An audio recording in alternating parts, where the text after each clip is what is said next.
Alam niyo, sa totoo lang, nagmula ako kay Marcos Sr. Ako po ay Marcos loyalist. Pero bumitaw ako dahil alam ko, niluloko ang taong bayan. Tama! Niluloko yung taong bayan. 6 billion na itulong ko kaya kay Marcos sa eleksyon. Tapos ngayon, bumitaw ako kasi alam ko, hindi naman si Pangulong Marcos ay nagpapatakbo ng Pilipinas. Tama! Sino? Si First Lady! Ay, First Lady!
Nakalimutan mo yung iba.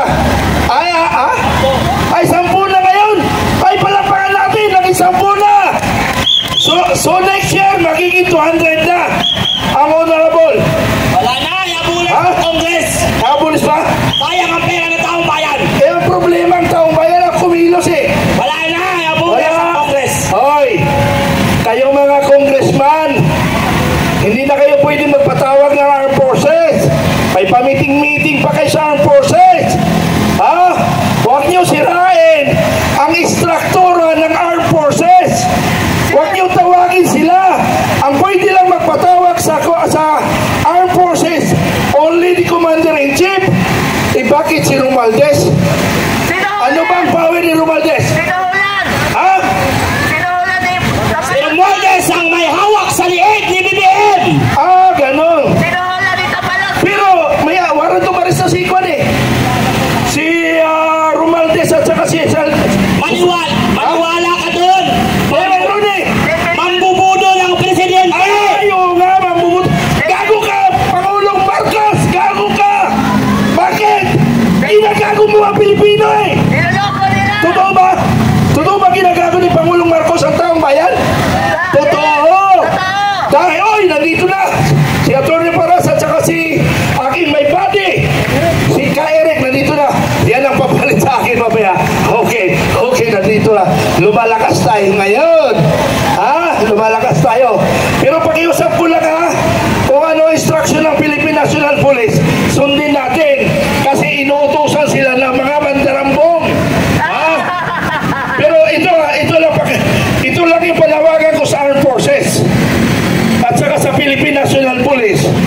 Tayong mga commander, mayroon tayong tinatawag na discretion of the commander. Mayroon tayong decision bilang isang commander na hindi susunod kung unlawful order, illegal order. Makinig kayo, PNP, EFP. Lagi na lang kayo sunod na sunod Sabi nyo sa taong bayan kayo. Kasi nga, kaya nga gusto ko, pagpasok ko kanina sa Aguinaldo, gusto ko yung protect. Binasa ko yung protect the Filipino people and state. Ang problema, nawala na yung protect. Pati people, nawala na rin. Protect the mga of the protect the. Pakiusap ko lang ang forces. Sabi nga ni Joseph Astra, sana mauntog ang EFP. Ang inyong mandato, protektahan nyo ang taong bayan. Kayo naman Philippine National Police, protect and service to the people. So alam na natin yon. basta walang violation kaming ginagawa, hayaan nyo lang kami. Kasi kami ay naghahayag lang ng damdamin sa mga gobyerno nandyan ngayon. Alam nyo, sa totoo lang, nagmula ako kay Marcos Sr. No? Ako po ay Marcos loyalist. Pero bumitaw ako dahil alam ko niluloko ang taong bayan. Tama! Niluloko yung taong bayan. 6 billion na yung tulong ko kaya kay Marcos sa eleksyon. Tapos ngayon, bumitaw ako kasi alam ko hindi naman si Pangulong Marcos ang nagpapatakbo ng Pilipinas. Tama! Sino? Si First Lady! Ay, First Lady! Mabuti na lang, hindi ako address eh. Pag ako address ni Saya, si Pong Mike. Kasi nga, ganito yan. Oo. Para masunod si First Lady, Oo. pinapangag niya muna si Marcos. Yun! Pinakuking niya muna bago niya utusan. Pero may narinig ko yung threesome. Narinig ko lang. Ay, hindi ko alam. Hindi mo alam. Hindi ko alam yun. Hindi ko alam yung threesome. Narinig ko lang. Hindi ko na ituloy. Hindi ko pala alam yun eh. Si Mama Astrao alam niya. Okay. Pero private life nila yun. Ngayon bilang Pangulo, dapat magiging uwaran tayo. Pero baka makalimutan ko, ang gusto ko talaga panawagan, Congressman! Hey, Congressman! Hinahamon ko kayo! Hey! Iparinig nyo yung mga vloggers! Meron ba kayong kontak sa loob? Para marinig nila. Wala na si Congressman Kiko eh. Mayroon daw, mayroon. Hey, Congressman! Mga dishonorable! Baka walang iya kayo! Wala ubusin ang kaban ng bayan! Magtira naman kayo sa 2028, ha? 2028, baka wala ng kabalang bayan. Magtira kayo. Pag naubos ang pera ng kabalang bayan by 2028, ang taong bayan ang maninigit sa inyo. Kami ay mamamasyal sa inyong bahay. Alam namin lahat ng bahay ninyo. Kahit nasa fortress pa kayo, tumira. Kaya namin lusubin. Mamamasyal kami, mamamasko pala kami. Hindi pala lulusubin. Mamamasyal kami, mamasko kami sa Malacanang. December 25, pwede tayo pumunta ng Malacanang eh. Pwede? Pwede? Schedule natin 25 ano? Wala! Mamamasko tayo! Walang titigil! Ready Hanggang natin walang sobre? bumababa! Ready natin sobre? Kami ako sobre yata. Okay. Ang gusto ko lang kaya kami narito mga kaibigan. Gusto lang, malita. Ubus na yung malita eh. Supri na lang natira. Okay. Kaya kami narito ngayon sa harapan ninyo mga kaibigan. Gusto lang namin talaga na panawagan ang mga dishonorable congressman. Kasi nga, hindi nagigising ang ilang puso. Sana by December 25, mga congressman, sana naman maawa kayo sa kaban ng bayan.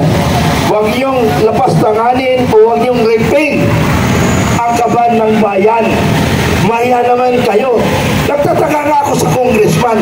Ikaw, ay matigla. Ikaw ba, yung congressman, hindi ka ba nagtataka? Hindi ako nagtataka dahil alam ko ang mga congressman ay mga kurakot! Ha? Kurakot ba lahat ng congressman? 10 lang ang matitino dyan! Ay, hindi. Baka next year marami na. Isusuko nila yung mga ninakaw nila. Naku po! Oy, congressman! Bago sa susunod na taon, sana magbago ang isip ninyo. Ibalik nyo na yung ninakaw nyong pera kaban-kaban. Noon, ang narinig ko noon, 1,000 lang ang nawawala, ninanakaw. Noong nakarang administrasyon, milyon-milyon lang yung narinig ko na ninanakaw. Ngayong administrasyon, bilyon-bilyon, trilyon pa! Grabe! Mga walang hiyang congressman! Grabe! Dati milyon lang narinig ko, ngayon bilyon. Alam niyo po mga kaibigan, pag nakarinig ka ng corruption na milyon, parang normal na lang yung milyon. Pero pag bilyon, malaki-laki yun malaki yung bilyon. Tapos, hindi pa sila kontentado sa billion of pesos, trillion pa! Naku, wala na. Walang hiya! Walang hiya. Paano na yung magiging presidente by 2028? Wala ng pera. Maghihirap.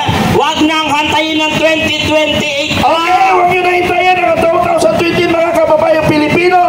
Sana marinig nyo ang aming panawagan. Dishonorable Congressman, sana marinig ninyo. By 2026, magbago na kayo. Maraming salamat at marami pa magsasabi.